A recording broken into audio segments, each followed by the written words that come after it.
You know edamame is a great flavor of summer, but did you know edamame can be a dessert too? Today I'll be sharing how to make tofu lemon mochi balls with sweet edamame paste. This is easy plant-based Japanese dessert and packed with plant-based protein from tofu and edamame. This dessert consists of two components, which is Zunda, sweet edamame paste, and the lemon mochi. So let's start with making sweet edamame paste.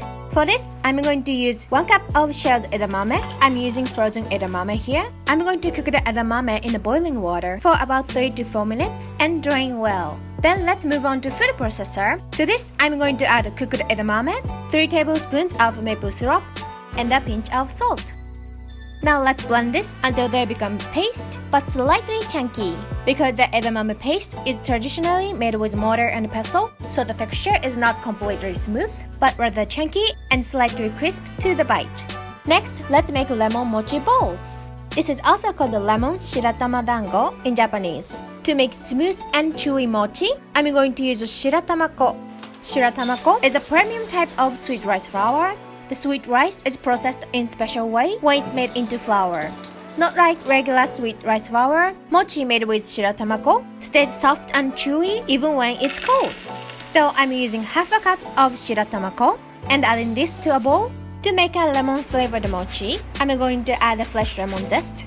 I'm shaving half a lemon peel, and I'm gonna also add 1.5 tablespoons of freshly squeezed lemon juice.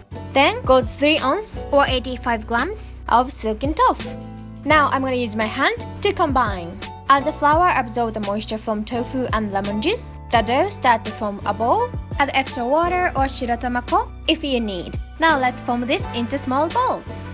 Using my palms, I'm forming a mochi into small balls, about the size of ½ inch or 1.5 centimeter in diameter. Now let's cook these small mochi balls. Into a pot full of boiling water, I'm going to add my mochi balls. Once the mochi become almost cooked, they start to float, but at this point, the center of the mochi might be uncooked. So I'll keep on cooking for about 1 minute after all the mochi start to float and dance on the surface. Once they are all cooked, let's transfer the mochi into cold water. Change the water if necessary to completely cool them down.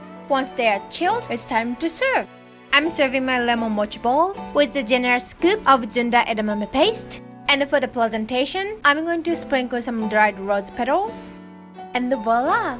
This is easy and plant protein packed Japanese dessert ready to be served. If you want to serve this more traditional way, you can also make mochi skewers. I'm using bamboo skewers to make this mochi skewers. And top these off with generous spoonful of Zunda edamame paste. And I'm going to garnish with lemon slices and mint leaves. Edamame paste is so sweet, so the sourness from lemon and the freshness from mint leaves really complement the flavor. So enjoy your tea time or dessert time with the sweet and protein-packed Japanese mochi dessert. I hope you enjoyed the video. If you like this video, please give it a thumbs up and subscribe. Thank you so much for watching and see you in the next one.